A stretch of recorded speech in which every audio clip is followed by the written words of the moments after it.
all the members of the panel, including the host governor, who will come forward and speak first, but she will remain in the panel because she, like Governor Sang, has been in the Senate and will share a little bit of the interconnectivity between the Senate and being in the executive. But before that, may I take this singular opportunity to congratulate honorable senators who have been elected to come to this house, both those who are coming for the first time and those who are coming for the second time. May I also congratulate our speaker, now His Excellency Governor Senator Right Honorable Speaker Amason Kingi, and the deputy and his deputy for the election that was done a few days ago. It's a wonderful thing to be elected and to be trusted by the people.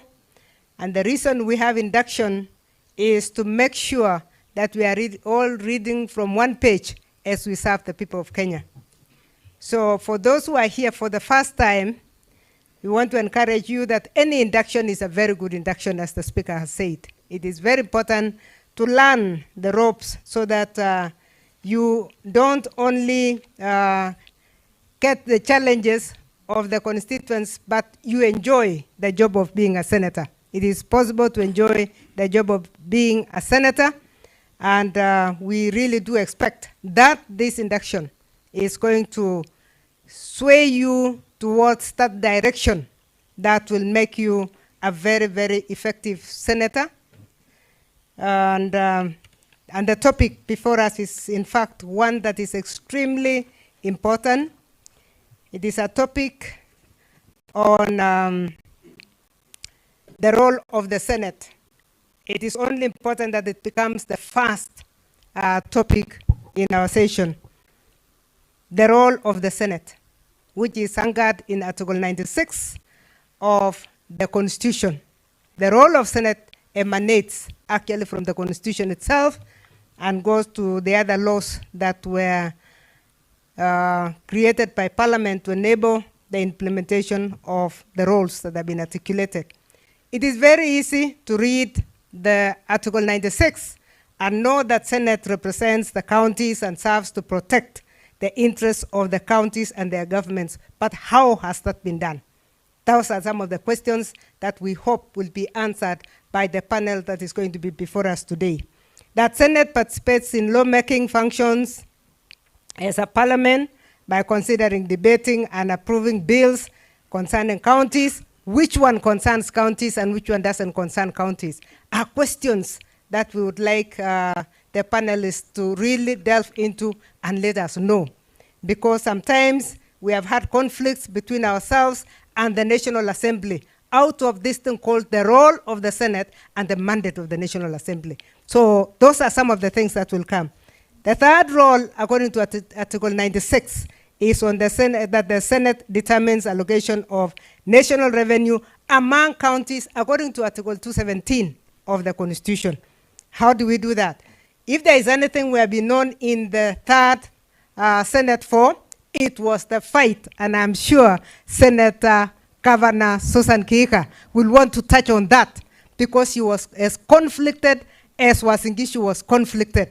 That I'm getting money here and I'm supposed to run away from it. It's a very difficult time. It is a very important role, and it's a role that can also hit up into war between ourselves. But I want to tell you that the first role is very important for us, because the Senate role of representing counties and protecting the interests of counties is a communal role of the senators. So we don't want to run away from the fact that we work together. We must serve together. We must protect the interests of the counties together. But at the same time, when it comes to Nakuru and Wasingishu gaining money, what did we have to do? Susan, please use those examples. The fourth role is that the Senate participates in the oversight of state officers by considering determination and resolution of the removal of the president and the deputy president.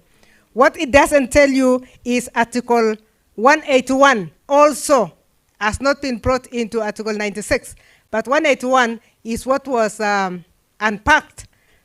That is the removal of the governor. When does it take place? How does it take place? We have our procedures. Our procedures, the right ones. Senator Governor Sang, are we using procedures that do not help? That is one thing that we would like this group, this team, to be able to unpack for us. There was what we call the Sang bill, and we would really be happy to hear you touch that one, Senator Sang, because he tried to unpack Article 96, was it 96.4 of oversight? No, 4 goes straight to that, but it's in the interest 2. He tried to unpack 96.2 and came up with a bill that created a lot of problems. Now that you are a second-term governor and final governor, please challenge Susan to go and to accept that now we can have an oversight. And I believe my own governor Mandago, who is now the senator, will be able to assist us also come up with those issues. How do we deal with oversight as a group? Can we have a team? Of course, we are so fortunate to have a speaker who has finished his terms as a governor. He will be able to oversee this and make sure that oversight is done well. So that is where the topic is going to take us this afternoon. I've crossed from morning to afternoon. And I would therefore like to, I have the pleasure of introducing the members of the panel. I will introduce with Senator Susan Kihika. Her history is very long. Please come, Senator Governor. My goodness, can you clap for her? It is going to take a very long time for us to call her Your Excellency the Governor. We still keep saying Senator Susan. Your Excellency the Governor, please go to the far end, because I'm going to invite you first so that you can talk. Susan, Senator Governor Kihika was a very vibrant member of the Senate, and she was our deputy. She was our whip, not deputy whip. She was our whip for a very long time. She organized us, reorganized us. She did a lot, so I would not even touch her CV. The other member who is going to come here is His Excellency Stephen Sang, who was also a senator and is now a governor. Governor Sang is the current governor, of course, of Nandi, serving a second term. Please come forward. Governor Sang is an advocate of the High Court and a holder of a Bachelor's of Laws degree from the University of Nairobi. Sang is a legal expert with interest and experience in governance, democracy, and devolution. Actually, the first time I met Sang, he was working for us to ensure. Thank you very much, Senator Sang. The other senator I would like to invite to come forward is Senator Fatuma Dulo. Senator Fatuma Dulo is the current senator of Isiolo County, and that is, she has been re-elected for a second term. She was also nominated, so her experience in the Senate is beyond the 10 years experience we are looking for. She is a Bachelor's of Laws and a Master's of Laws from the University of Nairobi. And she's involved in very many committees, very many committees in the Senate, and she's also the proposed leader of the minority, the proposed chief whip of the minority in the coming Senate. Welcome, Senator. We have one resource person who is going to be with us in the panel, Dr. Conrad. Dr. Conrad Bosire, some of you have met him before because he has been in COG functions. He has been in the capacity building of senators for a very long time. I knew him between 2013 and 2016 when I was also a consultant in these capacity building programs.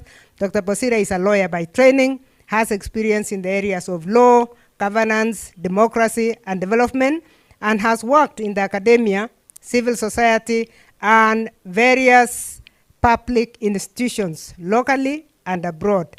Dr. Bosire's specific expertise is in multi-level systems of governance, that's federalism, devolution, and decentralization, as well as in the areas of judicial reform and justice systems.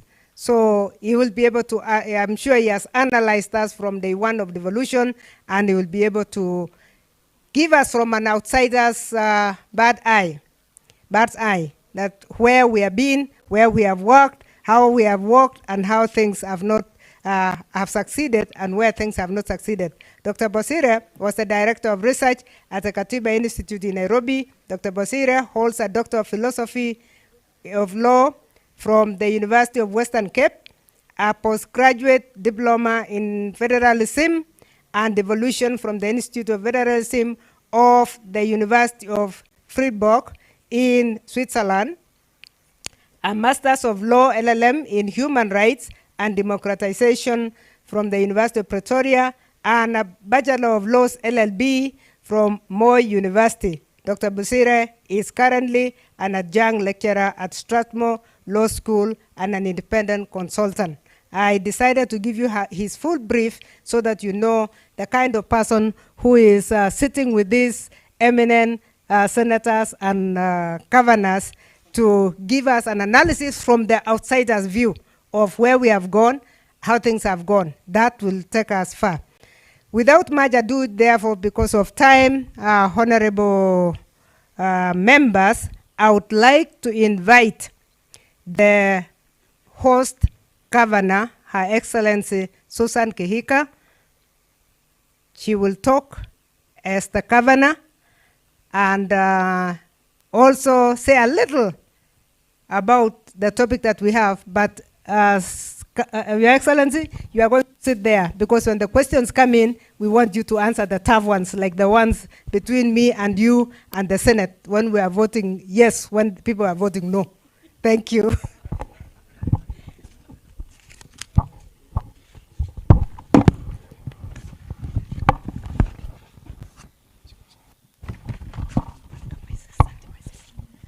Thank you very much, Professor, my sister Kamar. Yeah, those were interesting times. To the Speaker of the Senate, the Deputy Speaker, my sister, the host Senator, my colleague governors, the clerk, and all the staff, and the honorable senators, good afternoon. Let me first congratulate you all on your election or nomination as senators to the 13th Parliament. I'm aware of the grueling journey you all undertook to be where you are today. Secondly, it is my pleasure and privilege to welcome you to our county of diversity. But you can also call it, or recently it's called Nakuru Girls. And the bedrock of Kenyan politics as well. Not to mention the many investment opportunities lurking in our midst. As the governor, I have the best of plans to make the county the destination of choice for all our visitors, including yourselves and many other people, and the many other people you represent from your counties. Honorable Senators, the request to make these opening remarks as you embark on your long 5 years as senators is not only a privilege, but a great honor from the Senate, granted this is my first time to interact with you following my election as the governor. It is even more remarkable, bearing in mind I had the opportunity to serve the county as a senator in the 12th Parliament and County Assembly Speaker at the onset of devolution. For this, I profusely thank the people of Nakuru for the trust and faith in my leadership.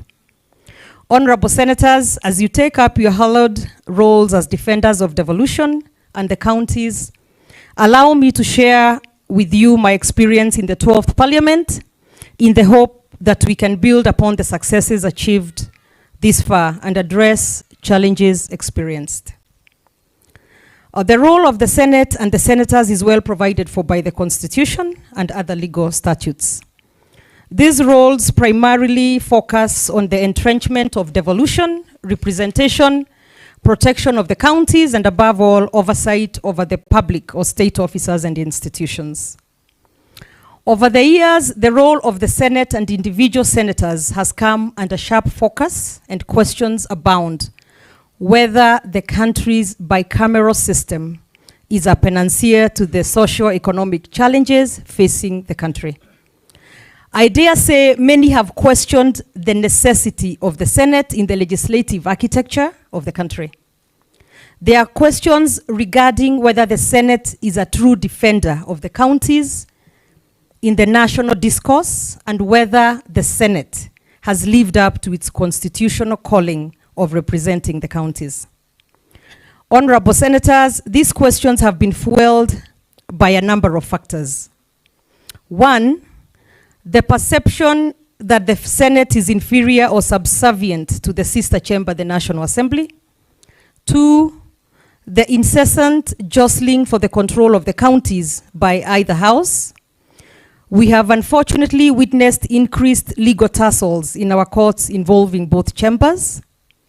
Three, the apparent conflict created by our constitution regarding the exercise of concurrence by both chambers, constitutional powers over county matters.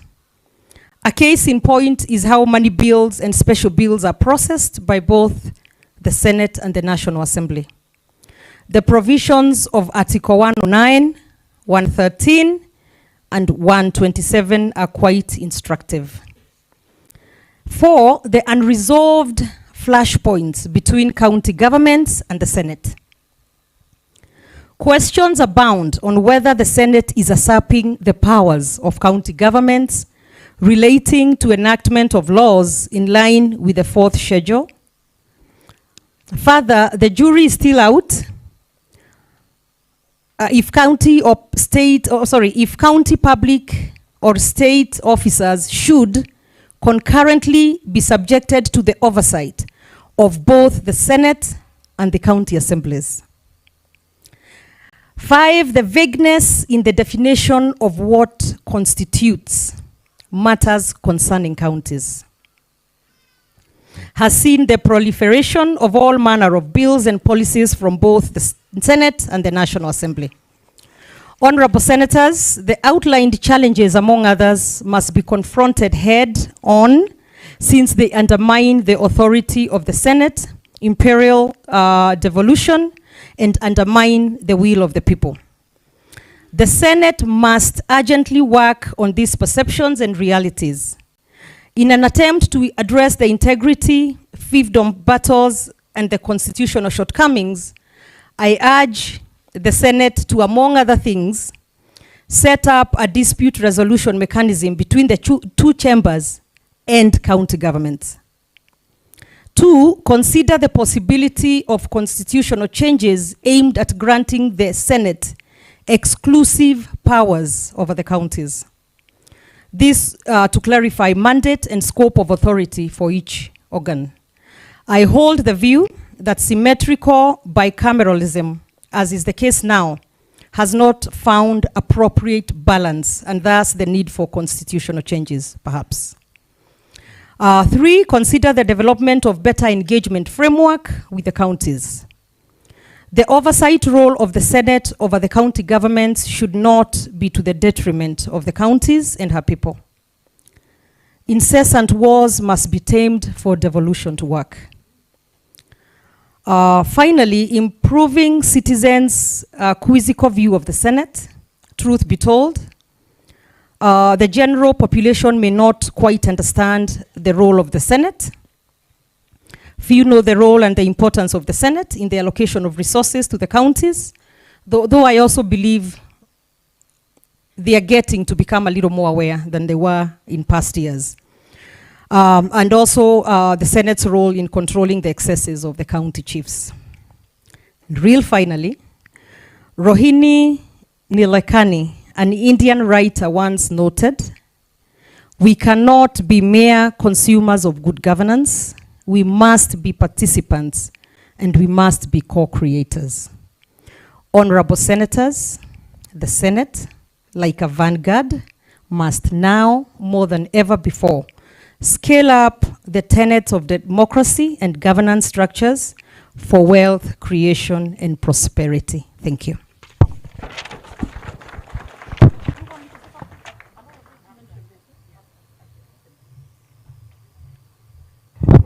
Thank you very much, Senator. I think you have opened our eyes to a number of issues, and during this plenary time, we will also allow you to come in. May I now invite Senator Fatuma Dulo, Senator of Isiolo, to come and make her remarks. Thank you, Professor Kamar. Professor was our deputy speaker in the last Senate. Although this time around we didn't have a gender balance, but we'll fight for it in the 5th Senate, God willing. Honorable Speaker, Deputy Speaker, governors who are here. I think I served with Senator Sang in the 2nd Senate, Susan in the 3rd Senate, Conrad, I was with him in KNCHR. Colleagues, staff, good afternoon. I'll be very brief. Mine is to take you through the journey of the Senate from 2nd to current. I'm serving my 3rd term in the Senate. And this is a calling to those who are nominated. I was nominated in the 1st Senate. So, kazi kwenu. Now, I'll be very brief. And you will bear with me if I take a bit of time, because I wanted to cover at least various experiences that were there.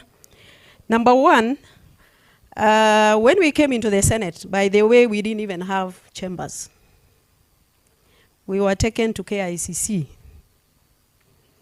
At the is it a lower ground? Basement of KICC, where we didn't have microphones, where we didn't have, you pull the microphone from up so that you can be able to speak.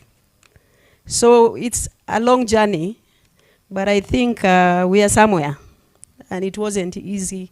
It's a big fight. Now, mine is to take you through the journey to strengthen devolution from the Senate, Second Senate, on establishing devolution structure specifically. One is that we tried as the first Senate to come up with a framework and to build capacity of the county government and also the Senate, because it was new. Number two, implementation of the transfer of functions. There was a lot of problems.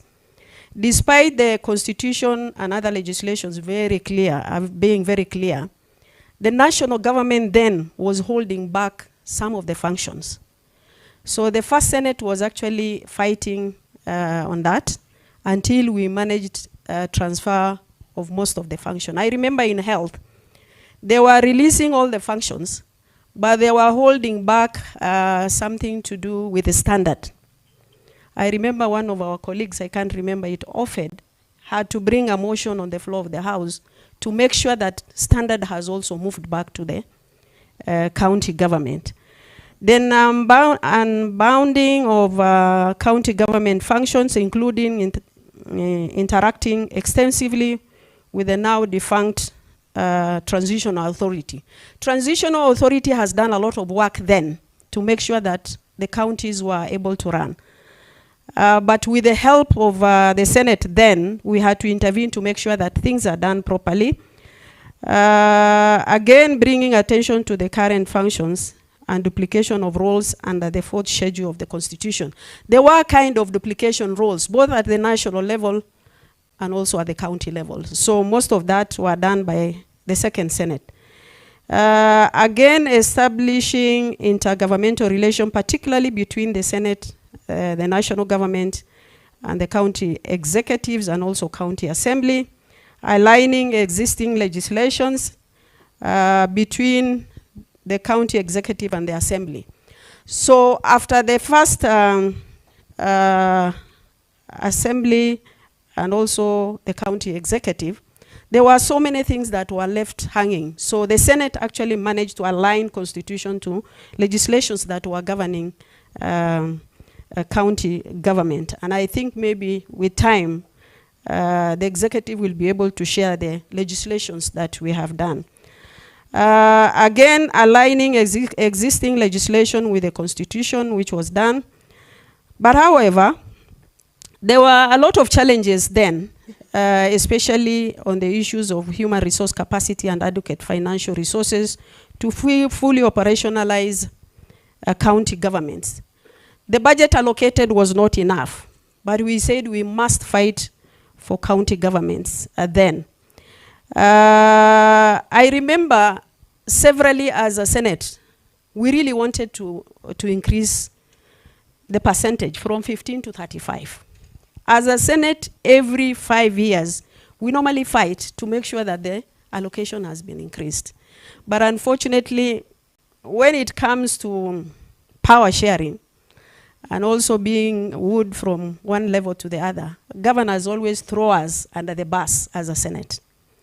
I remember the last one was the third generation formula, where the Senate said 30% or no budget allocation.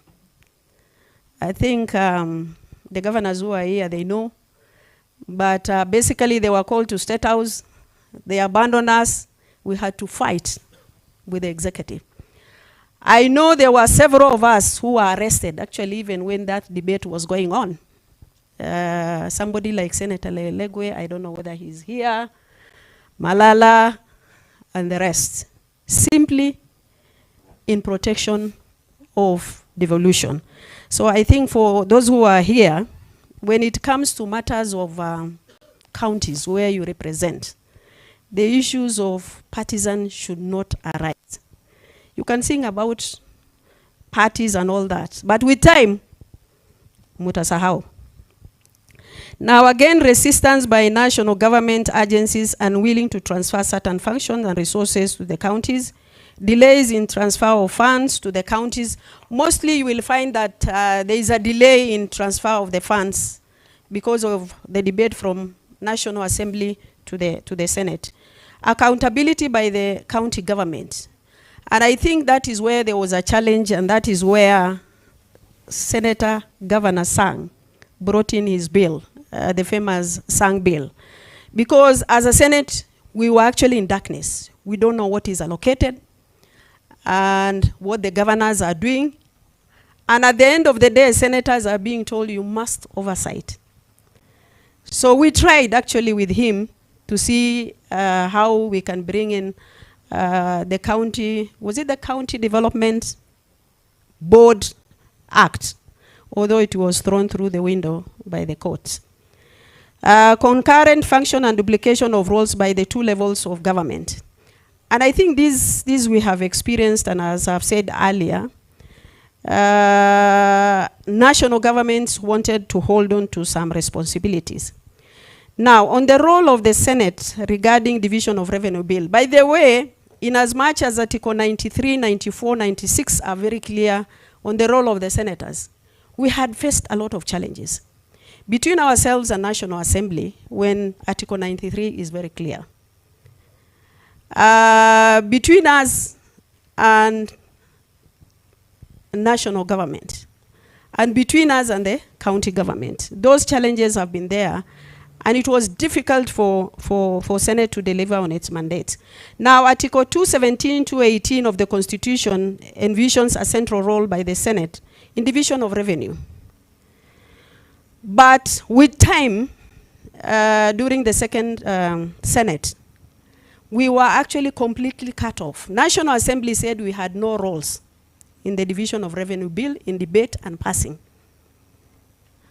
And I think that is the key role that Senate has to play. If you are denied that, you cannot just sit and watch.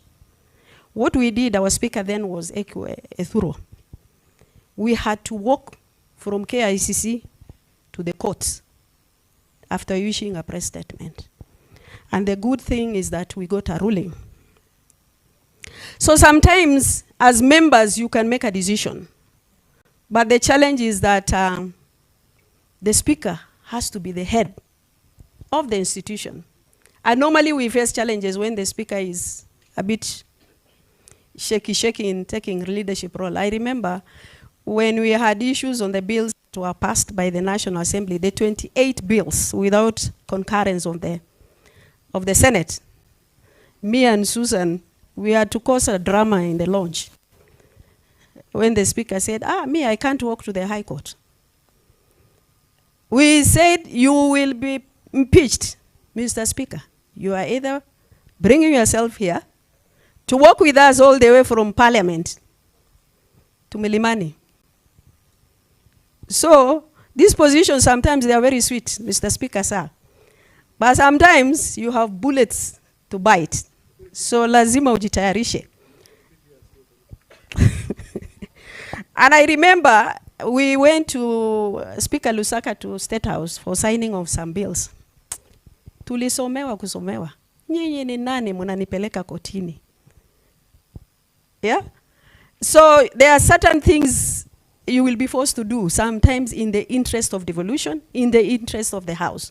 So I'm just warning you. I'm sure things might come up with time. So fortunately, we were able to get a ruling where Senate was able to debate on the division of revenue bill and also passing. So that is a plus for the second Senate.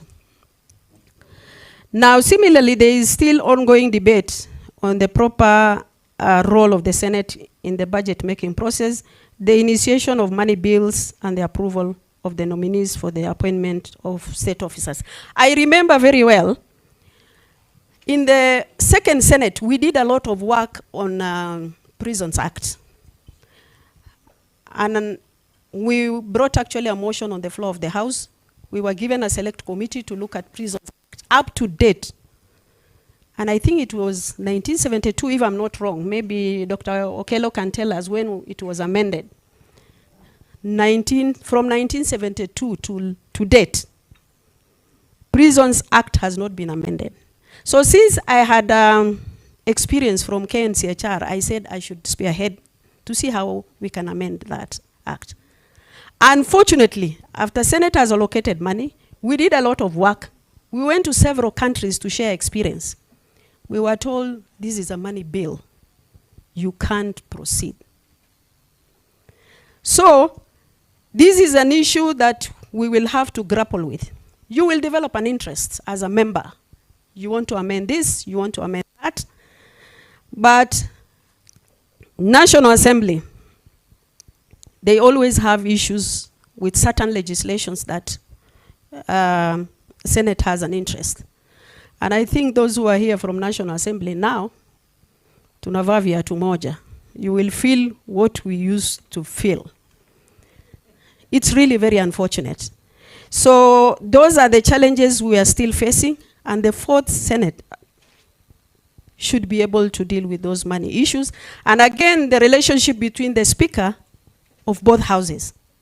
We had a lot of problems in the second Senate because there was a frosty relationship between the two speakers.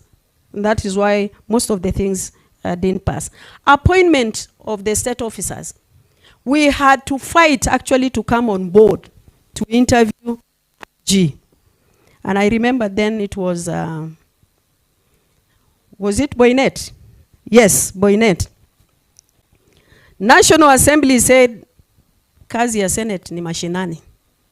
They cannot interview IG. We had to fight. Until now, we are able to sit in that interview and actually interview the state officers, basically the IG and the Security Committee. Role of the Senate regarding bills concerning county governments, as details, Article 109, 112, the Constitution, the Senate must necessarily be involved in the legislation process of bills concerning county government. Sometimes they will do their own things, like the 28 legislations. 23 of them are matters actually affecting counties. But National Assembly went ahead and sent it to the President without concurrence of the Senate, of the Speaker of the Senate and the Senate. And I think that is where our speakers are supposed to be vigilant, and also the executive, to make sure that National Assembly, they don't pass things that are supposed to come to the Senate. We have actually an appeal in the High Court where the 23 were nullified. 5 are still, is it at the Supreme Court or Court of Appeal, Dr. Okello? Supreme Court. So we have to keep on fighting, because it's normally very difficult when Senate would want actually to take matters to court. We face a lot of challenges, especially when it comes to the decision being made by the National Assembly. So we have a problem there. So the House and the Speaker and the Secretary, they have to be vigilant. Article 110.3, this is the concurrence of the bills, which I have actually said before. And again, as a result of that ruling, which I have said by the petition of the Senate, we were petitioning lack of concurrence on the 28 bills. We actually got a ruling on the 23. Those were actually expended because they are yearly legislations. But the 5 remaining, they are still in court. Then consultative framework between the Senate and the county government on the budget process. Despite the Senate being mandated to scrutinize budget policy statement and allocate national revenue to counties, no structured interaction currently existed between senators and their respective county governments on these issues. Because money is sent, you have no role as a senator, and yet you are supposed to oversight that money. So those issues, we must work on it as a fourth Senate to make sure that there is a framework and there is a structure. I know some of the governors then who are represented here, they never wanted senators to know what they are doing on the ground. But right now, tuko pamoja, lazima tufanye kazi. Yeah?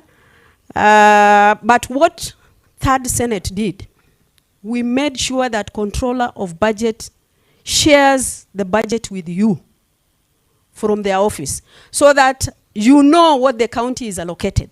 This is outside any legal framework. So those who are elected senators, you'll have to pursue with controller of budget or there is an officer actually allocated to you to be actually sharing the budget that is sent to your county. At least you are in picture. That is outside any legal framework. But it's something now as a fourth Senate that we must fight on. It should be actually within a legal framework. Transfer function between county government and the national government. Article 187 of the Constitution enables the transfer constitution functions between the levels of government.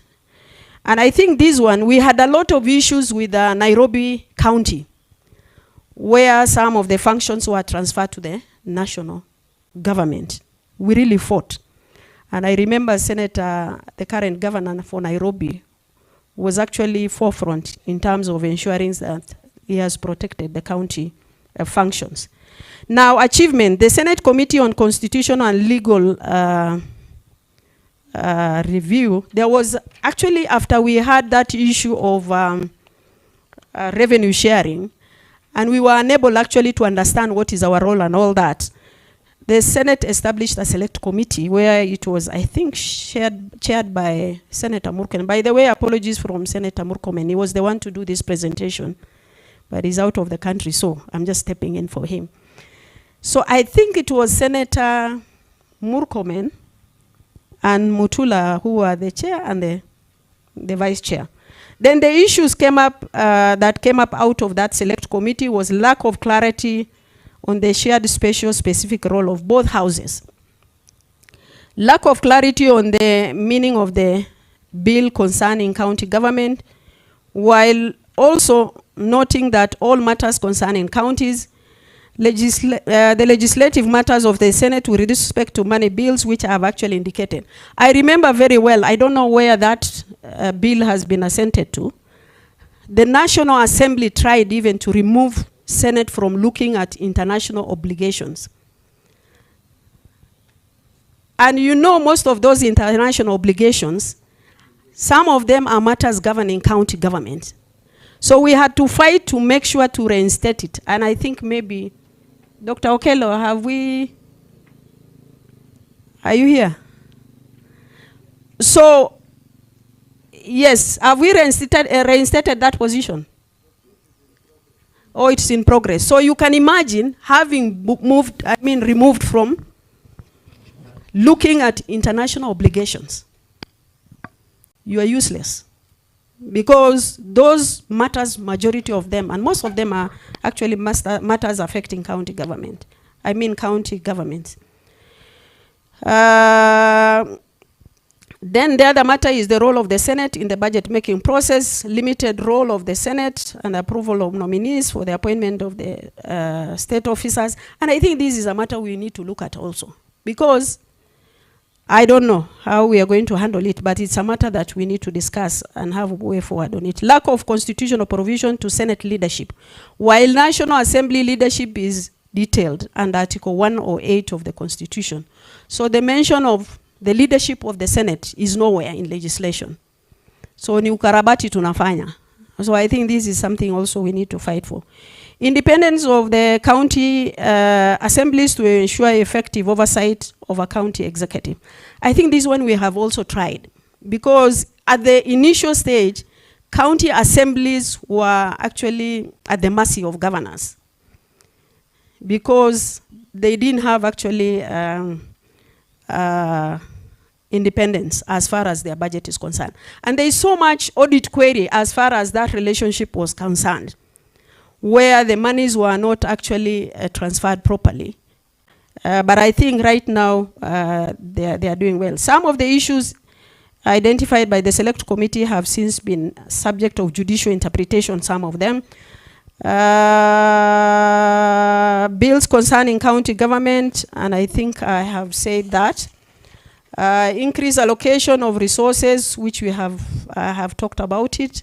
Enhancing independence and capacity of the assemblies. I think I have tried. And at the Senate level, we have a liaison office where we said the county assemblies should come for training for a week or for the number of weeks they want. Then PSC has also a structure where they have a training institution where they can be able to send their staff. We have forums. forums of devolution conference between ourselves and the governors and other relevant institutions. The legislative summits, which actually gives us a lot of interaction as far as the issues are concerned. Again, in the third Senate, we tried Senate Mashinani. And we had Senate Mashinani in Uasin Gishu and also in Kitui, where we felt we need to move from the national level. And actually, people really appreciated that arrangement. And I remember it really profiled the Senate. And we tried to solve a lot of issues that were pending, be it audit issues, be it matters affecting communities within those counties. And I think maybe this Senate, Mr. Speaker, sir, maybe you will be able to do something about it so that we can work in other counties that we have not actually reached out to. Then during COVID, we were able actually to continue with our debate through virtual meetings, hybrid. Those who are able to come, they were able to come, and those who are unable, they were also allowed to contribute through virtual. Now, way forward, and before way forward, I have talked about Sang Bill, which I really believe, although it was unconstitutional, we need to do something as Fourth Senate to see how we can be able to interact with the counties, to know what is happening. You are told to oversight projects within the counties. You don't have any structure. You don't know what is happening. Members of public are going to ask you questions. Project A, B, C, D, what is happening? You don't even know. So what do we do as a Fourth Senate to make sure that we know what is happening? There was also a matter on source revenue where the governors took us to court. And they said, Senate has no mandate in auditing on-source revenue. Surely. County Assembly is the one to audit on-source revenue. This matter is still in court. The ruling was given in favor of the governors, but County Assembly has no capacity. And this is something that should have actually complemented the national government budget. But unfortunately, the ruling was in their favor. We have appealed against that decision. So we are not auditing today on-source revenue at the county level. I think Governor Zamuta Tupiga. Now, the other matter is delay in implementation of Auditor General's report. Sometimes when it comes to us, Auditor General's report, we do make recommendations, but sometimes you will see that it's not implemented. So this is also something we need to see how we can be able to make sure that we have delivered on our mandates, because Public Accounts Committee will look at audit queries, make recommendations. At the end of the day, it's not implemented. So something needs to be done. Then PSC, we have issues. National Assembly has 4 commissioners. We have 3. There are 2 from outside. We should be having equal share, because when it comes to voting on matters of welfare, we will normally have a challenge because we don't have numbers. And I think, Mr. Speaker, sir, this is your area and your concern. This time round, we must have equal share of commissioners. There are 2 actually there are 2 from outside. And even the 2, in the experience that I had from in Parliament, all of them are from National Assembly. And when it comes to matters of either a Senate or National Assembly, they vote with National Assembly. So, and I think this time round, when the issues of commissioners come to us, we must elect somebody from the Senate to represent us in the commission, so that we have equal shares. And this is a matter that we should fight on now before it is implemented. The other matter is oversight fund, although we have been promised that is going to be sorted out. And I think this time around we have our own colleague, Senator Weta, who knows the challenges we are facing. But I think over the years we have been promised severally. I had the benefit of sitting in the first committee where Kiraitu Murungi was the chair. I remember we were given 40 million to spend within, was it 2 months, I think? 2 months, if I'm not wrong. And we were told the only way you can access that money is for you to prepare an activity in your counties. And then once you prepared, you send it to the secretariat, they disperse the money to you. Before we develop the structure, the term has already lapsed. That 40 million, it didn't go anywhere.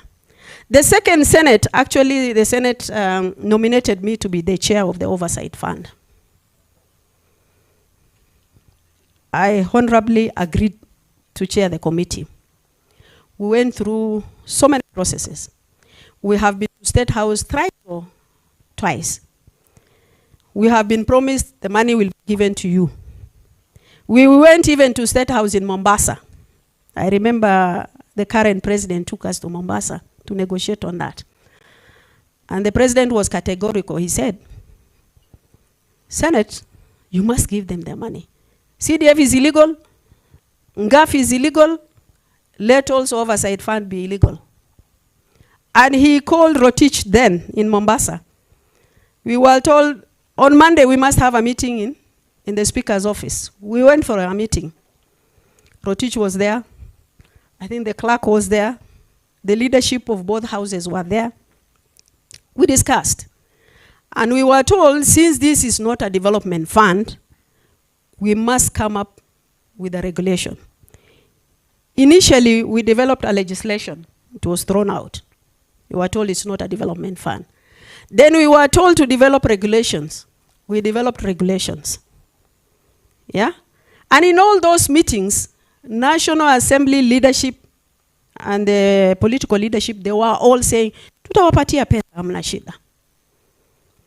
So, the regulation went up to Treasury. I remember we had a meeting with Treasury, Auditor General, AG, all those institutions. We had meetings for weeks to make sure that we have a regulation, we had a budget.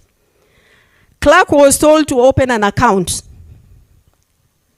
within his secretariat so that the money is actually transferred from Treasury, and was it an overhead? I think he created an overhead under his docket. He did that. Twice, when the money was put in the budget at the national level, it was removed actually and reallocated to PAC and for other activities. So even after Clark established an account under his docket, 500 million was put in there. We established actually the regulations. PAC passed. I don't know what happened after that. We never managed to get that money. Surely. We didn't have then. I think there was so much debate in our wall.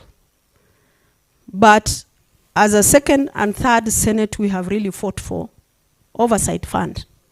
Maybe there was no political will. Maybe our brothers in the National Assembly then didn't see the need. I think those who are here, they know now there is a need. Tusaidiane. The only way that we can be able to deliver on our mandate is that we must actually have Oversight Fund. Because you go to the county, you don't know anything. And I think we went through a very lengthy process just to see how Senate can be able also to utilize the money. We have all the documents, we have all the records. The only thing that is left is the money allocated. Mr. Speaker, sir, we are appealing to you tusaidie tafadhali tupate hiyo Oversight Fund. So we have tried to that level. Finally, I wish to thank the Secretariat. For the 2 terms I've been in the House, they have been quite useful. Very supportive, very professional. Those who are new, don't hesitate. You will get a lot of actually material shared with you. The only thing is that don't take your positions for granted. You need to work for it. You need to ask where there are questions. But the bottom line is, as senators, we have issues that actually put us together. We must unite where we need to unite to make sure that devolution works, to make sure that it delivers on its mandate. Issues of parties, yes, imeleta nyinyi katika bunge.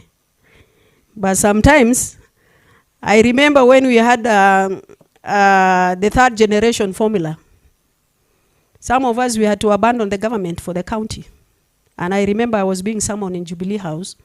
You either drop the leadership of the house or you support the division of revenue bill. I told them, chukua hiyo leadership. I can't abandon my county.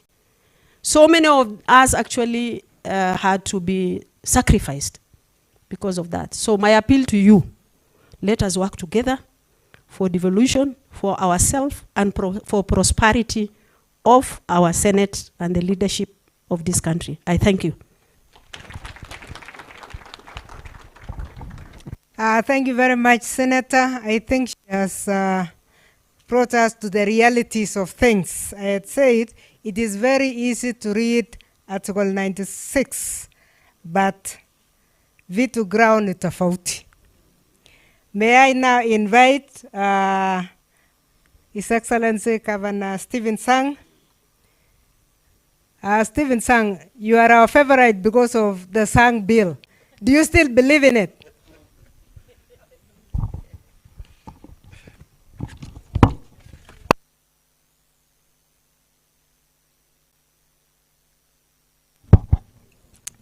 Thank you, Senator Kamar.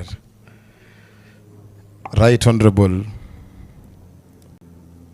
Governor Senator Amason Kingi, the Speaker of the Senate, the Deputy Speaker, all the senators present, I want to take this opportunity to congratulate all of you on your election back to the Senate for those who are coming and the new ones into the Senate. I want to congratulate you and particularly single out two of my colleagues, Senator Governor Roba and Senator Governor Mandago. We served in the COG together. I can assure the Senate that you will have very interesting contributions from those two gentlemen. It will enrich the discussions in the Senate, particularly around, accountability and how with, the COG views a number of those issues. I want to say that as a discussant, I will just address a few points and then be available for discussion on issues that will come from the floor. When I was requested to come, particularly the focus was on the lessons learned and to examine the expectations moving forward for the Senate. And I think I want to congratulate and thank Senator Fatuma Dulu for that chronological presentation of the journey. And I think she has been very accurate. I was there in the second Senate, and quite a number of the struggles we went through, she has been able to capture. Since our role as the Senate are broadly into four thematic areas, one being the legislative role of the Senate. Fatuma Dula has mentioned, Senator has mentioned a number of those challenges in terms of Article 110. And if you look at the role of Senate, the legislative role of Senate, at the center of that discussion is Article 110.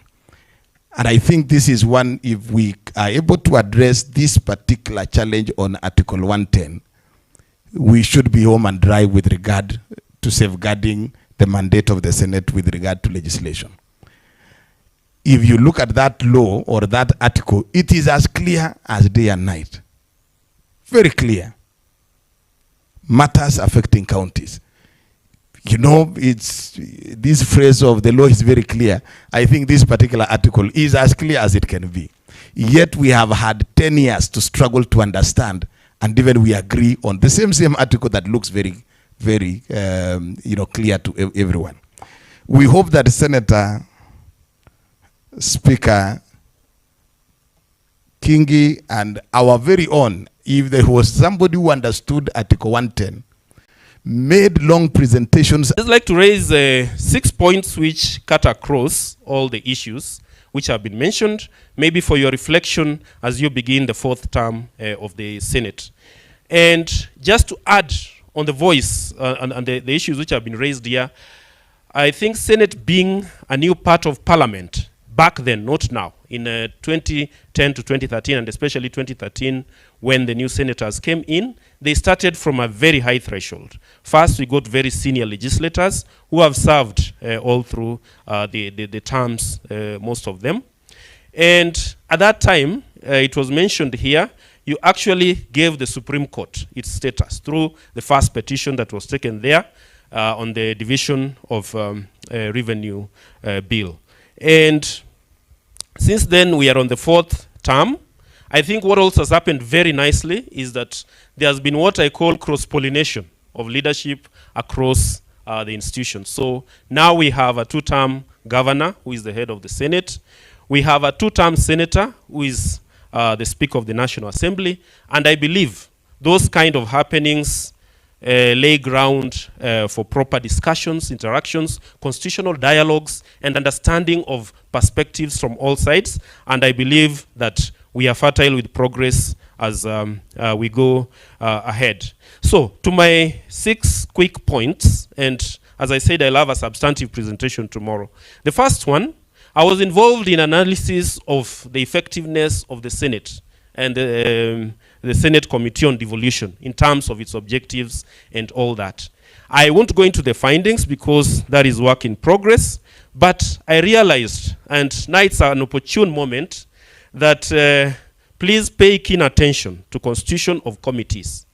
Not only the numbers, but also the membership and leaderships of those committees, with an agreed strategy of making the Senate very effective. And look at all those levels in the constitution of the Senate. The Senate does not have a limited legislative role. I don't call it that. The Senate has a unique role. It's defined for a very wide function. And actually, that is why we are talking here about expanding the space of the Senate. So, tutoring the structures, the committees, and the work of the plenary towards that unique and identified space and niche within the constitutional space is quite important. Now, the second point is, of course, the administration and the secretariat have done wonderful work in facilitating the work of the House. But a further streamlining of this to ensure support to the Senate wholly, the membership, will really assist. I want to mention 3 examples here. One is, for instance, the work of stakeholder engagement and consultation. Of course, the Senate does that through the committees when a bill is passed to the committees.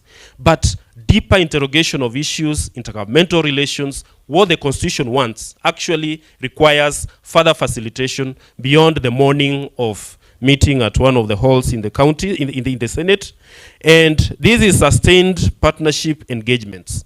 Of course, because of the nature of the work of individual senators, they may not manage to do this on a day-to-day basis, but can rely on a very able team in the Secretariat to prepare ground for proper stakeholder engagement. The other thing is, for instance, we looked at a bit how the Senate has engaged with the stakeholders, and the feedback is that there's need for improvement. We have the same attendees in these committee sessions and views taken on board, but it needs to be broadened. And as I said, if you streamline the teams further at the Secretariat and the administration to assist the House carry out its role of stakeholder consultation, among other things that the teams can do. This leads me to another important 3rd point, and that is capacity development. And here I mean capacity development of members of the Senate, as well as the Secretariat and the teams which are assisting committees and the entire administration of the Senate. And I want to give a very broad recommendation after going through some of the background of this, is that we try as much as possible to link the current needs of the members to the capacity development processes and activities that roll out. And that, I mean all the roles which have been spoken about here, and carefully thinking how to ensure at the end of the day, the outputs are those which make individual members more effective. My fourth point is on the issue of oversight. I know that we've concentrated a bit on how to play the oversight at the county level, but I want to add one major sub-point on that, is that Senate is part of the national parliament. Senate is part of the national parliament. And that, and given its unique role, which I spoke about earlier, so this oversight role can actually be seen in two levels. One is to look at Article 96, where they talk about national revenue allocated to counties. But more importantly, what are the national level processes regarding devolution that should work effectively so that that can cascade down to county governments? And I'll give an example. We have a problem of cash disbursement to county governments. There's a framework that the Senate develops. How much does the Senate engage National Treasury on a regular basis? Because it's easier for the Senate to do that than for the 7 governors to each visit the National Treasury and argue for their own. If the Senate can actually carry that out on behalf of county governments, and of course then county governors can follow up on the other residual issues which are not addressed at that collective level. That is one thing to reflect about. I also looked at the Ministry of Devolution. I mean, if you look at the functions that ministry is supposed to perform, they are very critical. But the effectiveness of it, if you look on the ground, there are very many issues that can be fixed. So one of the things that we asked in this analysis I'm talking about is how regularly do the relevant committees of the Senate engage with the Ministry of Devolution at the national level. The ministries are being, we'll see the lineup of the new cabinet, but I'm sure they'll be somewhere. But institutions with that mandate need to have regular meetings with the Senate and its relevant committees in order to generate that agenda for the Senate at that level. So the oversight at the national level is quite important. Of course, with the county assembly, with the county level as well. But on these county assemblies, I agree with what has been agreed, with what has been discussed with my previous speakers. But also, what we need to reflect on is how to continuously build the capacity of county assemblies. If county assemblies can develop some form of capacity over the years, then the need to intervene in county assembly oversight, I believe, will diminish with time. And we need to think about that strategy as we go on. Now, on to the legislative role that the Senate plays. I think around 60 to 70, 75% of the issues which have been mentioned by the previous speakers here can actually be addressed if the Senate develops a strategy through its calendar to develop the needed legal frameworks. And I spoke earlier about stakeholder engagements. So have a program of channeling these views, and these views find their way into proposed laws of the Senate. I can mention, for example, if we have identified 1-2 major issues affecting oversight at the county level, it's possible to propose amendments to the Public Finance Management Act and fix that, including how to facilitate the county assemblies. One other thing, for instance, the Ministry of Devolution, we know, has a substantive role to play in terms of capacity development of county governments. The Senate, I think, needs to be on top of this and see how that is structured and how the funds are expended there. Do they lead to the outcomes that we need? Why is it that we have such a huge capacity deficit in the county assemblies? And this will actually reduce the need to look at very fragmented issues. For instance, what Governor Sang mentioned, looking at the receipts of the car, the governor's car that was washed. Those, I think, should be done at the county level. And on that point, I think it's important to again reflect deeper on county assembly oversight. And my suggestion is, if you try to audit all the issues in all the 47 county assemblies, we will not have time to do that. By the nature of its mandate, the membership of the Senate is actually quite limited, but for a good purpose, as we said, it is a unique role. And maybe what to do going forward is to find a way of engaging with offices like the Auditor General's office so that we have systemic and recurring issues that require national legislative intervention and national oversight. And that means that you identify recurring themes, a general and high-level review of county assembly audit reports, and the county executive identify themes that require oversight at the national level and those that require national frameworks. And of course, those notorious issues, I think you are not limited by any law to look at if especially they concern a particular county. So that was on my fifth point, that we think critically on the legislative plan, and then we allow stakeholder consultation, especially from the institutions and persons affected by those laws, to ventilate views and all that. And I know and understand the kind of competition that has been between the two chambers. I personally was really relieved to see that a two-term senator is heading the National Assembly, and I think you have the first opportunity to unlock that gridlock and ensure, and because I know it's committed to the spirit of devolution, and this would lead to some streamlining of things. We try to ask on devolution issues, because the National Assembly, as we said, has a role to pass laws, all laws, including the ones which the Senate has a primary role, but we realized in the assessment there was very minimal engagement with the two houses on legislative business. I hope that is going to change, because it's going to unlock a lot in the upcoming legislative calendar. Now, my last point is on the emerging jurisprudence from courts regarding devolution, role of the Senate, and all that. My suggestion is that we actively engage in this process. Because looking sometimes at the way courts ventilate issues, all the way to the Supreme Court, and depending on the nature of engagement, it actually changes. So therefore, what we hear in the High Court, what we hear in the Court of Appeal, and finally in the Supreme Court, it is fine-tuned and refined as we go, so that we have the highest restatement of law. The Court of Appeal judgment regarding the laws that were declared unconstitutional, of course, I'm really happy that the Senate actually appealed on this issue, because there are, for me, two issues which came out of that judgment, and I won't want to preempt what the Supreme Court will say, but actually it should worry every senator. One, the Court of Appeal said a money bill is excluded from the National Assembly. Not just that it originates. If you look at the judgment, it says that National Assembly should move with money bills. And now money bills deal with money.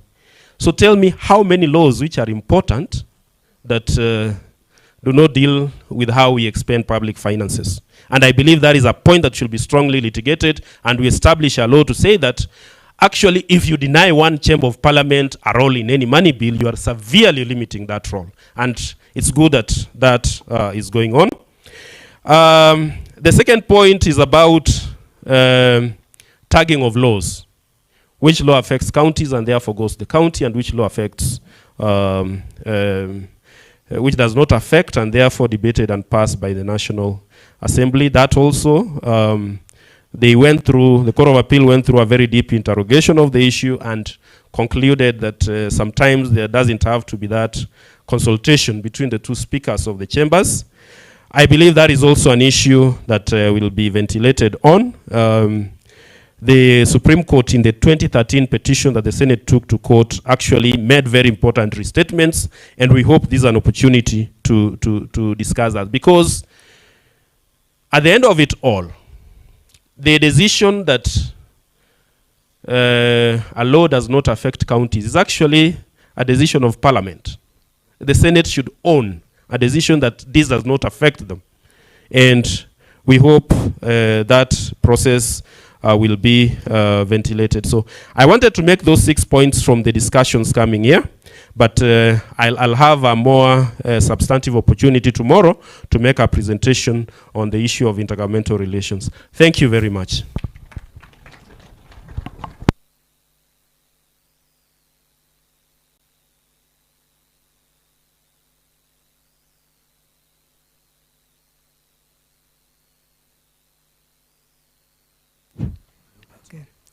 Thank you again. Honorable Senators, we are a bit late. We started 1.5 hours late, so we want to manage the time before lunch. I would like to request our protocol team 4 microphones, please. One on this corridor, one on this, one on that, and one on the other. We will move very fast. I will take questions only once, and the panelists will take notes, because I will give them, each one of them, 3 minutes to answer and to make their last statement. So I would really like to spend this time, I'm hoping we can finish within half an hour. We are done. So I will take the first one is Senator Mungatana. Kinywa, and then right at the front here. Yes, I can see Senator Nyonga. Wow, then I'll come this side. Thank you, Chair. I wanted to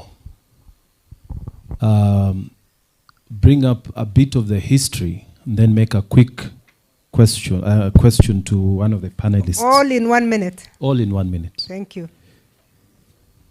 We were in Naivasha trying to create the new constitution. And then we said that we were going to have 9 regions, 9 governors. 9 governors, we said they'll be too powerful, they'll be demigods. Then we said we'll have 18 regions. They said they'll still be too powerful. Then we said let's go to the old districts, which would be 47. Then they'll be too small, the governors. So let us create senators to protect them so that it is not the way the first president killed the devolution. So that's how we created the senators for the second time. And then when we brought them to agree what roles they were going to play, we said that we were the National Assembly. We said we don't want to create a house that is stronger than us. That's where the problem began. We said we did not want a house that has powers more than us. And that's when we said we will create a house like the one in Canada. We will create a house like the one in South Africa.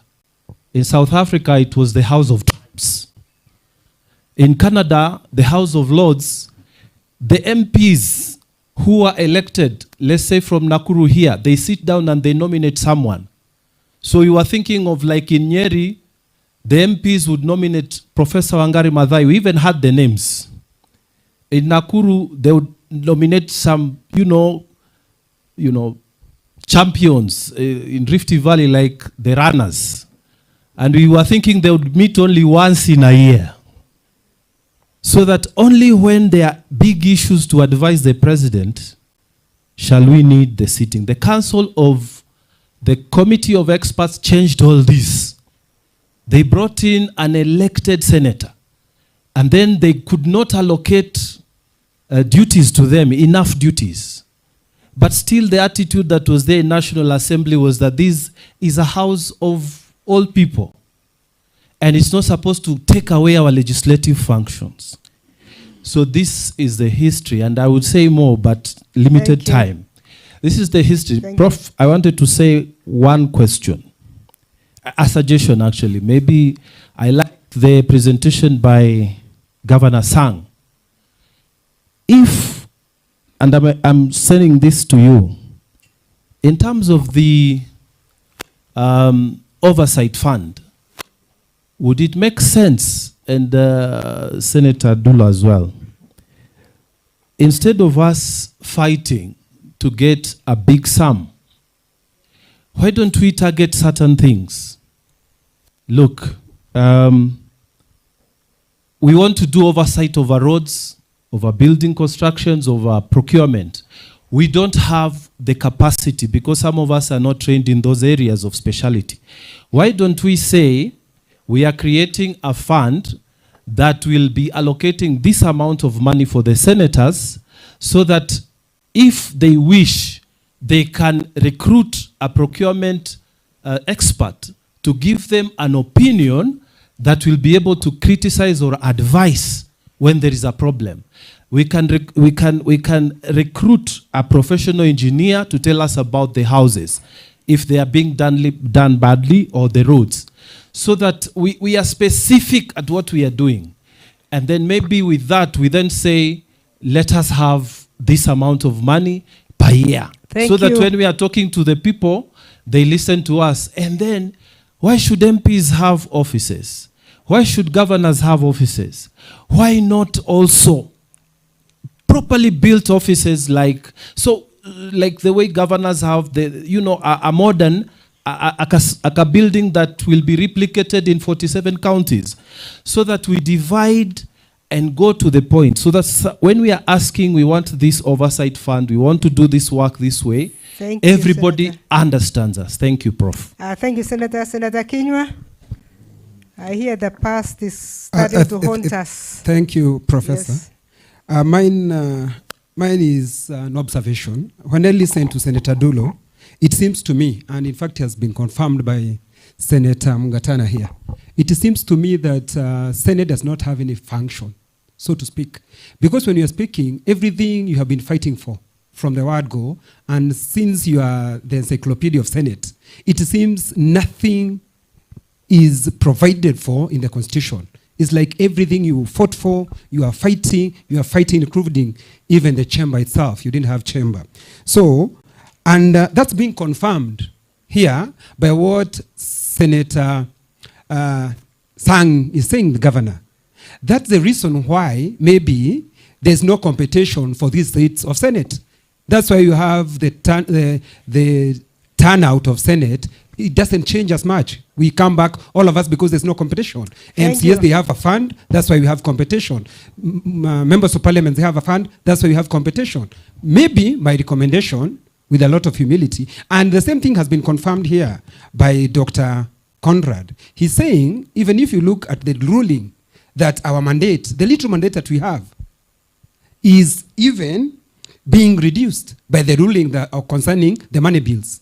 From where I sit, Professor, it seems the Senate is not required, and that is confirmed by my colleague here.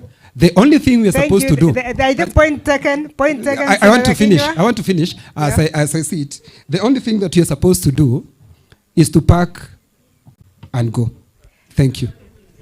Let me start this way, Senator Onyonga, then I'll come to you. Yeah, I still have, I have you, Maina. Yep, I will have you. But please, let's take 1 minute so that we are... It'll be. Okay. Thank you, Madam Senator Kamar. It's a pleasure to see you there. I actually want to say that I'm amongst the members of parliament who are refusing for the Senate not to be given money, because I used to sit in the budget committee. Thank you for saying the truth. The reason for that is that every time the senators were given responsibility to look for us as members of the budget committee, we would actually never meet. And as a result, we would just sit and say, let them go, we proceed with our business. So I wanted to ask first question, Madam, I think the members who are here. I wanted the, maybe Governor Sang to explain, what is this thing we call oversight? Because I've heard Mungatana raising questions about whether is there a possibility we are supposed to look at roads and whatnot. What I think the problem with it is that there hasn't been clarity in what this definition of the word oversight is. Thank you, Senator. Number two, last one. What is the international best practice for senators? I mean, in the US, where we borrowed heavily, you find that senators are actually allocated money which they take to their counties. I don't see why we are having a contradiction with us in Kenya here. The governor should be given a certain percentage which is higher. The MPs are getting a percentage which is lower, which is 2%. I don't see why senators cannot get 10%, 20% of funds which they take to their counties. Thank you. Senator Maina and then Senator Ladama. Thank you very much. Thank you very much, Senator, for the opportunity. I'm a first timer in Senate, and we are the ones who truly need the induction. So thank you very much to all the speakers who have given us a lot of tips on our starting point in Senate. My question is this. First, resources must follow function. Has Senate defined its function? I know the function is very well defined in the Constitution. And based on the provisions that are available in the Constitution, we are then able to disaggregate and clearly map out what is that function of the Senate. Next issue is whether that function is important. If we are talking about that oversight function, is it an important function? In my view, it's a very important function because Kenyans are not fully satisfied with how the devolved funds have been utilized by the county government. So when it comes to whether that function of oversight is necessary or not necessary, to me, it's a very important function. Thank you. So why are Kenyans having a problem, or why are some parliamentarians having a problem with the Senate, the function of the Senate? Maybe we have not done proper definitions both to Kenyans and to Parliament on the importance of that oversight function. But the resources must follow the function. So what extent of oversight does Senate need to do over the default funds? So you have to look at what is the county government doing? Is it projects that it's doing? Is the oversight required for each and every project? So for me, I would say, let's go deeper, define that function, see the necessity at the county level, then now define the resource that is needed to support that function. Thank you, Senator Ladama. Thank you very much. I'll zigzag. Let me go this way and then come this way. Let me start by... I'll come back to you, Tuma, at some point. Yeah. Let me start by thanking the panelists because they have actually tackled things which are very crucial. And I'll follow up from where my sister has left it in terms of, and Governor Sang had actually mentioned this, in terms of the cost of functions. This is a discussion that we had with CRA, that county governments are yet, and even CRA is yet to determine how much it costs to be able to perform a particular function. So I think my comment on that specifically goes back to the governors. I think when you are submitting the budgets, let us move away from this one line item budget that the roads will cost 4 billion or whatever. Let us be specific in terms of each program. Let's do a narrative budget so that it is easier for even CRA to follow up and with your help to be able to know how much it actually costs. On the second issue, which I want to follow up from the gentleman who spoke from the outside, is on this issue of cash disbursements. Yes, the Senate passes CARA and then a cash disbursement schedule.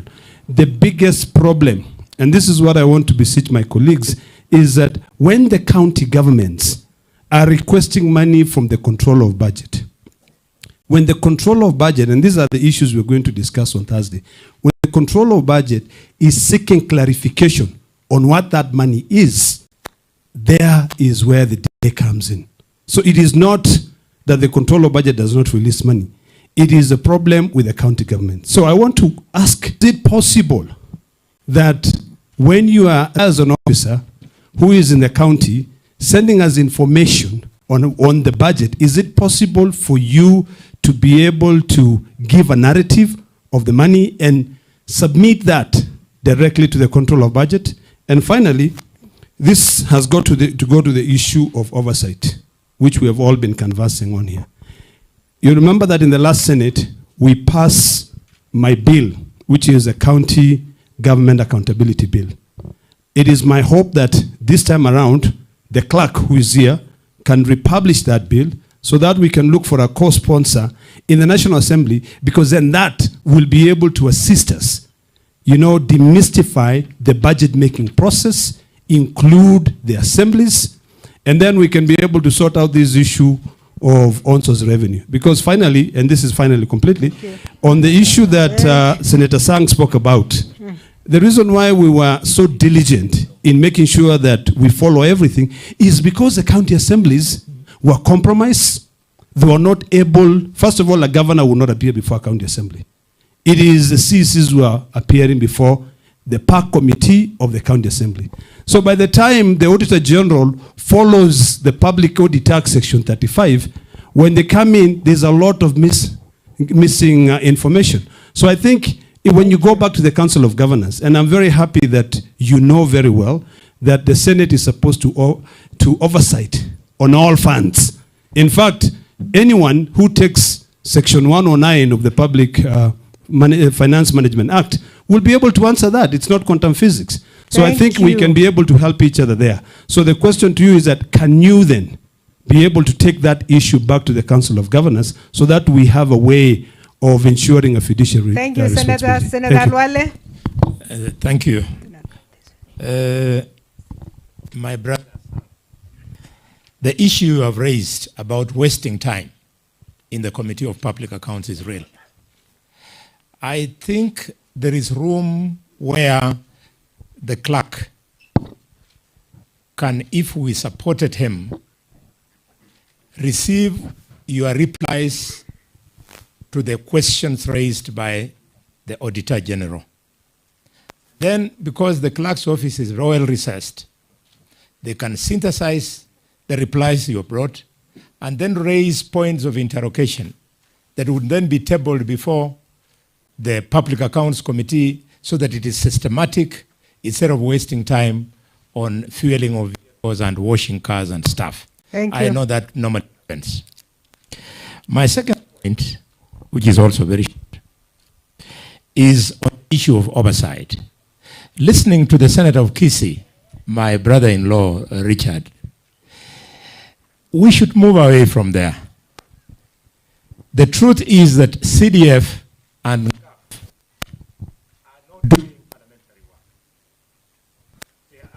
performing executive roles. I don't think Senate should go into the route of attempting to perform executive roles. The moment you do that, all of you will be in competition with the governor. The governor will be having a bigger budget. He'll be having bigger projects. So you'll be whitewashed. All of you will lose. And I know you don't want to lose. Thank you, Senator. So, Madam Chair, what is on my mind? On my mind is that we should make the oversight fund, which hearing from other quarters, be operational, but also we don't become ourselves a problem this way. One, this house should be agreed that when the money comes, how is the money going to be shared? Are elected senators going to have access to the money in the same amount and in the same manner, like in the counties where we have nominated senators? Is a real problem. We have to agree. Two, do we give Nairobi County, for argument's sake, the same amount of money, Kakamega County, the same amount of money, huge as we are, like Isiolo, with due respect to my sister Dulo, to Isiolo and Lamu? And then, yeah, it is a house of equity. Those are the things we should agree on so that then we don't stall it once the executive then says, let's have the money. My final issue on that one is that we have some counties like Marsabit. It's huge. So if really the senator of Marsabit is oversighting his governor, he might actually need money to fly around in a chopper, for example, unlike the senator of Nairobi. And then finally, the issue of the number of constituencies within a county. Lamu, I'm going back to you. You have 2 constituencies, Kiambu, Kakamega, Nairobi have got 12, 2017. We have to agree so that we look neat instead of delaying the fund when it is operational. Thank you, Senator Wambua. Sorry for taking a lot of time. Please let's try 1 minute so that we everybody's covered. Mwalimu will try. We'll try 1 minute. If we don't make it, then you forgive us. Senator Mugatana and Senator Kinyua, you are completely out of order. And this is why. The Senate of the Republic of Kenya is a creature of the Constitution, just as the National Assembly is a creature of the Constitution. We don't need validation from the National Assembly to exist and perform our functions. Secondly, on this issue of oversight, Mwalimu, and you know, the bullfighter has just taken this debate where it ended. If you remember the last Senate, you remember Senator Kiika and Senator Dulo and Ledama. And that is where we will all succeed or fail. The last session, the conversation was, to be specific, the conversation was, should Nairobi get the same amount of money as Lamu County? And on account of our inability to agree on the sharing of the initial 500 million, that's where the conversation ended. That's how we lost the fund. Madam Chair, my opinion on oversight is that let us not, at any one given time, try to be implementers of projects in our counties using that fund. The regulations for the use of that fund must be very, very, very clear on what it is that we are going to use. They are in place, they are not being used, Mr. Kenya, you know that for a fact. So, Madam Chair, lastly, I just want to say this. The failure or success of the Senate, this fourth Senate, will squarely lie on the shoulders of leadership. Speaker and Deputy Speaker and the entire leadership of the House, we must put the right foot forward and make sure that this Senate succeeds. I submit. Senator Topiko and then Senator Ochenda. Then I'll come back. What's it?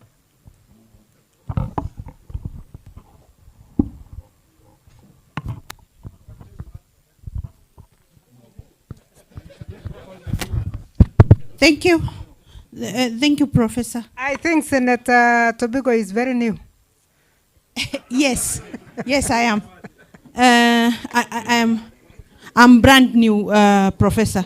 Professor, thank you for the opportunity, and I will say this, and I'm surprised that some senators will doubt what the role of the Senate is, yet it is well defined in the Constitution that to protect and enhance and entrench devolution. I thought that's the work of the Senate, and it's all that they don't share with any other institution.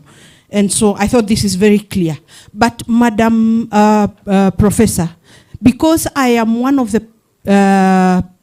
people coming from the National Assembly, joining the Senate, having done my 2 terms at the National Assembly, I want to say this about the oversight role, that the oversight role cuts across both houses.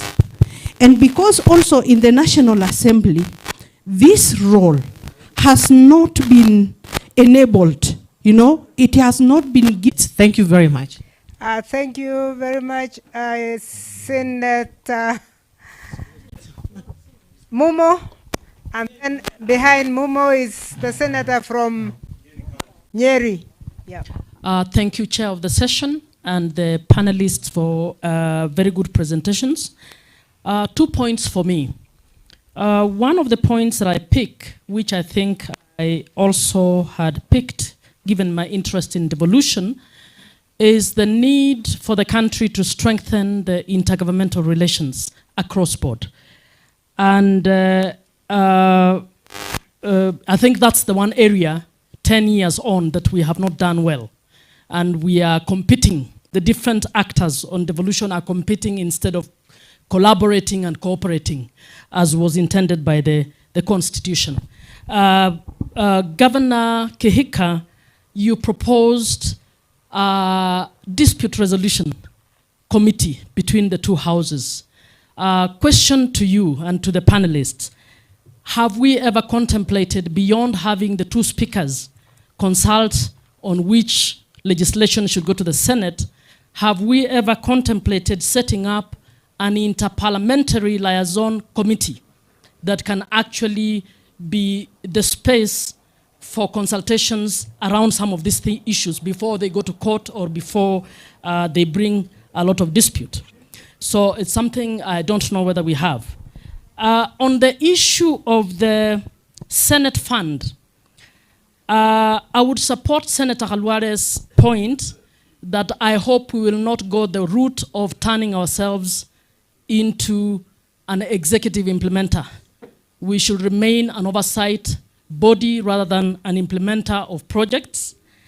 And I suggest that when that fund is set up, that we should focus on designing activities that can have the participation of all members of the Senate in carrying out the oversight activities. The reason I say this, we have nominated senators who are elected by political parties and they represent interest groups. And oftentimes, when you allocate a fund per elected member, you actually turn nominated members into props in the legislative houses instead of also giving them opportunity to interact with the electorate whom they represent. So we need to design this in a manner that will ensure that every senator is an equal senator and has equal opportunity to play their role. Thank you very much. Thank you, Senator from Nyeri. Thank you very much, Senator Professor Kamal. I first of all want to start by thanking the panelists for that very, very insightful presentation. Mine will be a very, very quick one. I think the solution as per how this oversight fund can be gotten using a purely mathematical formula. Having of engineering and project management, the law international, and that's the best practice, you can apportion a certain percentage of the total project cost to monitoring and evaluation, as is done in the CDF. You can also, without looking at the recurrent expenditure, and that would solve Mr. Senator Alvarez's insight that which county gets what, because it would be based on the amount of development expenditure that is allocated to each county, and that would be quite mathematical and fair to everybody. Thank you, Chair. Thank you very much. I'm starting to forget the names. I know Senator Tuya is the one at the end, Senator in front in Olwoba. Start with her, please.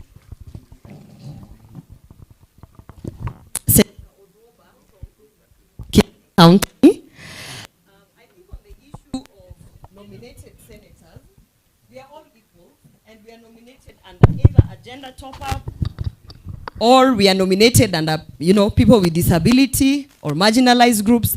But that is not why you're not nominated to go and look at issues of women. You're nominated to ensure that we either meet the 2/3, but your role there is the same as an elected senator. And one of the things that I have quickly learned is that there seems to be a difference between nominated and elected, to the extent that even when we are discussing now how the oversight fund is going to be distributed, you start wondering, I am from Kisii County, nominated from Kisii County. My county still has 9 constituencies.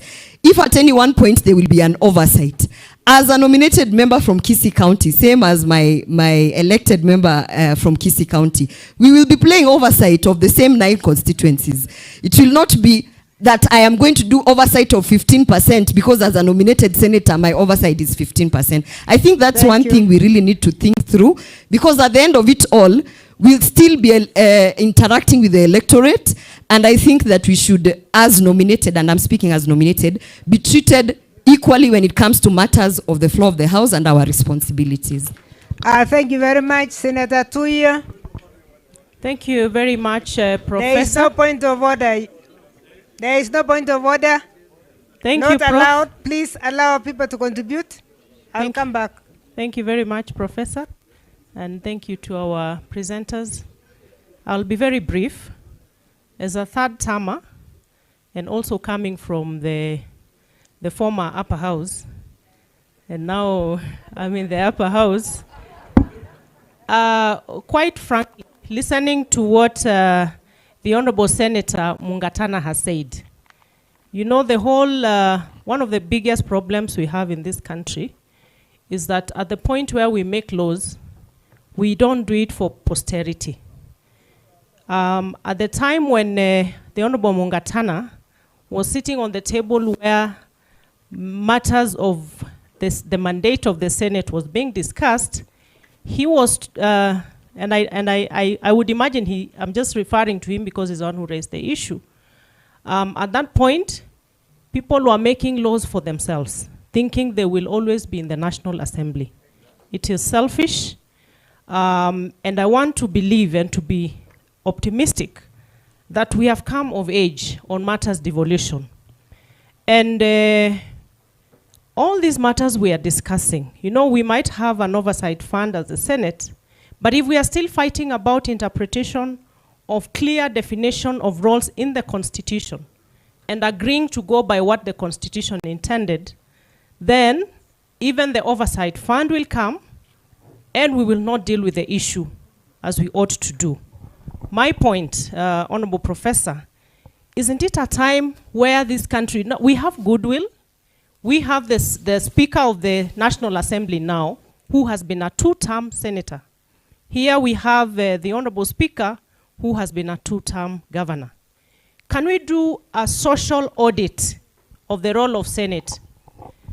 And by suggesting that we do a social audit, it is not that we don't know what the Senate ought to do, but just to bring the attention of the country to sit down and agree that this is the time to make our Senate operate. We make the necessary structures for posterity, not for me as Soipan thinking that I will remain in the Senate, so let's not make it better, but for this country, because we know what to do. Thank you, Senator. The Senator at the far end, please introduce yourself now. I cannot even see your face. I have tried 90% to know names.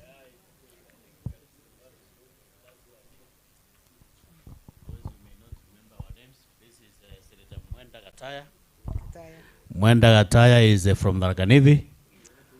I have listened to our presenters, but the whole story was about the struggle to liberate the Senate for 15 years now. The struggle was about to liberate the Senate, to make it functional, to make it get realized, to make it being felt. And for the first time, I think we have a political goodwill. We are lucky that our Speaker is a two-term governor, has been a member of Parliament. In the National Assembly, we have a Speaker who has been in the Senate. So all these logistics are in place. We have a President who is very mindful of the entire representation, both the National Assembly and the Senate. And I would want to borrow from my senior, Boni Kalwale, that he has confessed that they got 500 million shillings that was not put into the prudent use because there were no agreements. Already you have heard that there are quite a number of contentious issues about members of the nominated senators and how the money is likely to be shared. I think this is the high time that as a house, we are supposed to put in place some legal mechanisms on how this money can be shared when the money is in them. Thank you very much. Thank you. Is that the senator from Lamu? From? Migori. I'll come back to you, Cheptumo. And please, let's have a minute because I can see we are ready to forego lunch, Mr. Speaker. This one is the most important topic of this conference. Once this is done, the others will flow. Yes. Thank you so much, Professor. Mine are just two questions, two quick questions, and I'll direct them to specific members If I of the don't panel. say your name, please say it for the sake of the members, because Sure. this is a time when we want to know one another. My name is Senator Eddie Gisheru Okech from Migori County. Thank you. My first question is to Governor Senator Sang. I view Senate as a place whereby we will be measured by the contributions that we make, more than the benefits that we had. And one of the biggest contributions that we can make in the agenda of on-source revenue is actually having a more coercive and authoritative enhancement of physical capacity of counties. Because even if you look at what is happening now with on-source revenue, it is it's not coercive and it is not also authoritative to the extent that you have about 111 billion collected by counties that's even unbanked. So given your experience as a senator and now as a governor, Governor Sang, what do you see as the creative opportunities for senators to build coercive and authoritative enhancement of physical capacity for counties? The second question, very fast, if you allow me, goes directly to Senator Dulo. On this question of the role and the place of Senate. If you read the Standing Order number 22, the Standing Order establishes the political leadership of the Senate. And in my view, I think that the problem or the misunderstanding of the role and the place of the Senate in the Kenyan society today is a political question, not a constitutional question. So my question to you, Senator Dulo, is that is there a way we can be able to devise, through our leadership in the Senate, a political strategy that can be able to enhance political goodwill by the executive and by the members of the National Assembly to be able to entrench the role of the Senate in Kenya? Thank you so much. Thank you, Senator Osotsi. Let it come forward here. And honorable senators, the next topic is very much related to this. And our conversation can continue because it's going to be a topic on devolution itself, understanding devolution. So please allow me to take Osotsi, come to Baringo, Senator Baringo, and then Beatrice. Thank you. Then we can move the other questions to Senator Kenywa's session because it's on all very close topics. Can we do it that way? Thank you. Thank you, Chair. Honorable Soti Vihiga. Chair, I must confess that as one of the members coming from the National Assembly, I sat in the House Business Committee for 4 years. And I'm among the National Assembly members who really frustrated Senate. Alongside people like Duale, Mbadi, Junet. But I'm here. So I have a lot to share with you on how we are going to move forward as Senate. But then I must confess, listening to the speeches here, listening to Senator Mungatana and the others, clearly there are gaps in the Constitution on the role of Senate. Even with the basic reading of Article 96.2, alongside Article 95.3, you clearly see that the National Assembly has been given the powers to enact legislation, whereas the Senate has been given a participatory role in the process of lawmaking. So, yeah, it is there. Okay, the general aspect is that there are gaps in law. Let's allow him to contribute. By Friday, everybody will be in the same page. There are gaps in law. Yeah. And the question I keep on asking myself, what has stopped the Senate from initiating the process of amendments to the Constitution so that it gives us the strength to operate as a stronger house? Thank you. Thank you very much. That is BBI. Senator. Thank you, Chair. Cheptumo, and then Beatrice closes, then we'll come back. Chair, Senator Wambua, and I think my colleague Soipan, raised serious issues about the comments by Mungatana, I think, Kinywa. I think what Mungatana was saying, he was giving us the background. How Senate is what it is today. Because the discussion in Naivasha was to make Senate better. But the same Mungatana again, who was doing that in National Assembly, he did exactly what they have done. So I don't think he was saying it in bad faith. He was trying to really give us the background and the history of where we are. Secondly, Chair, I also have to confess my sins. Because I was the chairman of delegated legislation 2013-2017. That is when the regulations on matter Senate on the fund came up. And being the chair, of course, and with proper instructions from my team and the entire National Assembly, we really frustrated that fund. And here I am today. I want to agree with the proposal that let us do law for posterity. And I will do that when I'm in this house. I'm now doing my 4th term. It is very important that we facilitate this house. But Chair, we are now doing 10 years of devolution. And this being my first retreat with this in this house, it is like you are beginning this house again.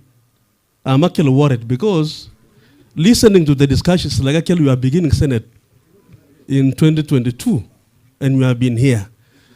My question, not to the, maybe to Bosire and Sang, is these members who have been in this house, can you tell us really, how have you undertaken oversight for 10 years? Practically, what have you been doing? Can you claim you have done oversight at all? And if the answer is yes, how have you done it? Because we want to know as new members. Thank you. Finally,